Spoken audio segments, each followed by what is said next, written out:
Assalamualaikum warahmatullahi wabarakatuh. Alhamdulillah wa syukrulillah wa binikmatillah la hawla wa la quwata illa billah. Rabbi shrah li sadri wa yassir li amri wahlul 'uqdatam min lisani yafqahu qawli.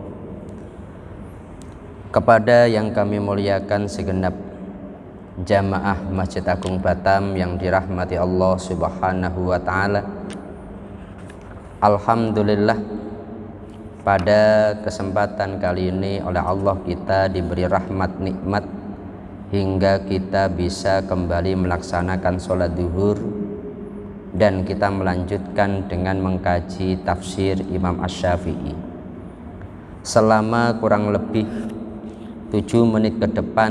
Marilah kita bersama-sama niat thalabul ilmi dan juga niat iktikaf di masjid kita ini agar duduk kita bersama oleh Allah dicatat sebagai ibadah.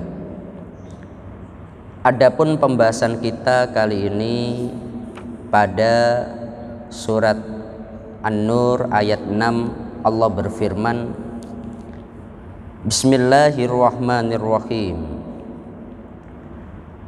Walladzina yarmuna azwajahum wa lam yakul lahum syuhada'u illa anfusuhum. Al-ayah, yang artinya orang-orang yang menuduh istrinya berzina padahal mereka tidak mempunyai saksi-saksi selain diri mereka sendiri. Ayat ini adalah ayat sebagaimana di pertemuan sebelumnya berkaitan dengan sumpah li'an, yakni dulu ada seorang sahabat namanya Hilal bin Umayyah yang dia melihat istrinya berselingkuh dengan seseorang yang bernama Syarik bin Sahma. Kemudian Hilal ini melaporkannya kepada Nabi, cuma oleh Nabi Hilal dituntut untuk mendatangkan 4 orang saksi. Bila tidak memiliki 4 orang saksi sebagaimana di dalam surat An-Nur ayat yang keempat, Hilal akan mendapatkan hukuman cambuk 80 kali. Maka Hilal ini dia bersumpah, Nabi, demi Allah pasti Allah akan menurunkan ayat untuk membebaskan saya dari hukuman cambuk 80 kali itu. Karena memang Hilal melihat betul istrinya melakukan perselingkuhan. Akhirnya Allah menurunkan ayat berkaitan dengan sumpah li'an. Meskipun Hilal dia tidak memiliki saksi, dia harus bersumpah 5 kali. Sumpah yang keempat dia bersaksi bahwa dia benar dan dia bersaksi bahwa anak yang dikandung oleh istrinya bukan anak dia. Itu sampai 4 kali.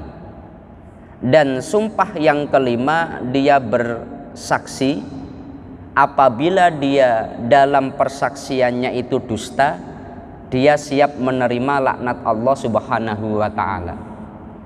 Maka itu dilakukan oleh Hilal. Cuma istrinya itu sebagaimana di dalam Al-Quran juga boleh membantah.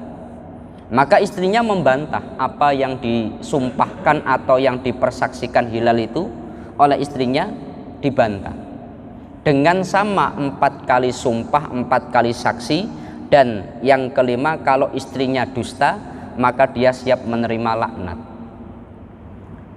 Tapi setelah itu Rasulullah beliau menyampaikan, ungduruha fa in ja'at bihi yakni alwalada ashamu aju azimul ilyataini fala arahu illa sidkun. Gambarannya, coba nanti perhatikan anak yang dilahirkan oleh perempuan itu nanti mirip pada Hilal atau mirip pada Sahma.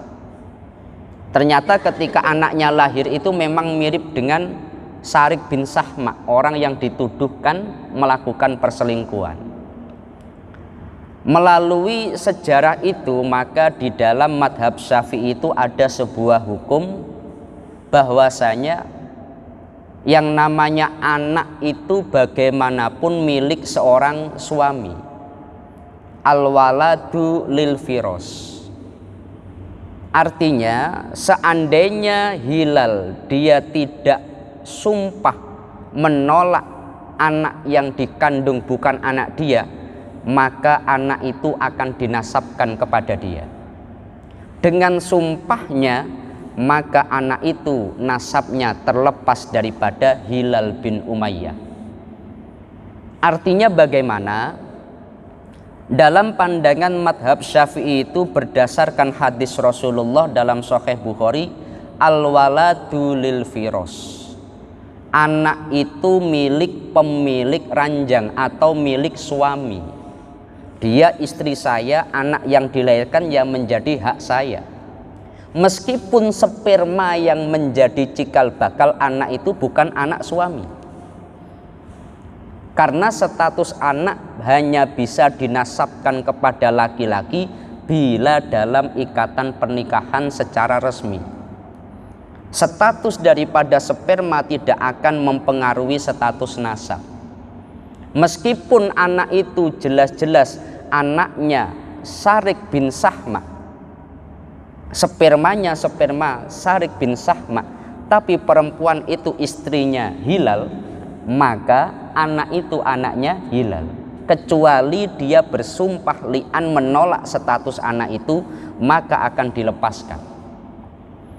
Karena memang itu menjadi aturan dasar. Satu contoh sederhana begini, bahwa status sperma atau mungkin sekarang dengan istilah DNA dan sebagainya itu, ada laki-laki dengan perempuan melakukan perzinaan, kemudian yang perempuan hamil melahirkan. Jelas-jelas itu sperma dia. Tapi anak ini karena di luar pernikahan tidak akan bisa dinasabkan kepada laki-laki itu. Dalam madhab Syafi'i bahkan ditegaskan untuk mempertegas hukum, seandainya saja laki-laki ini menikahi anak itu tidak ada halangan karena bukan menjadi mahram. Begitu juga sebaliknya, dalam konteks Hilal bin Umayyah, dia memiliki istri dan istrinya telah melakukan perselingkuhan. Seandainya tidak dilakukan sumpah li'an menolak anak itu otomatis akan menjadi anaknya Hilal bin Umayyah. Ini seringkali menjadi sebuah permasalahan yang muncul akhir-akhir ini. Status DNA bagaimana? Dalam pandangan madhab Syafi'i, DNA itu tidak memberikan konsekuensi nasab, karena didasarkan pada hadis Nabi, al-waladu lil firos. Cuma kalau dikaji lebih jauh, sebagaimana di dalam tafsir Mafatihul Ghaib karya Imam Fakhruddin Ar-Razi atau tafsir Alusi, di sana disebutkan, kecuali kalau dalam madhab Hanafi. Kalau dalam madhab Hanafi itu berbeda pandangan dengan madhab Syafi'i. Dalam madhab Hanafi itu orang yang menjadi ayah ya orang yang memiliki sperma. Artinya ketika ada seseorang dia melakukan perzinaan dengan perempuan, kemudian perempuan itu hamil memiliki anak putri, anak itu ya nasabnya kepada laki-laki tersebut. Ini kalau dalam madhab Hanafi. Artinya bagaimana? Ya dia tidak boleh dinikahi, dia statusnya menjadi mahram, hanya saja nggak mendapatkan warisan kalau dalam madhab Hanafi.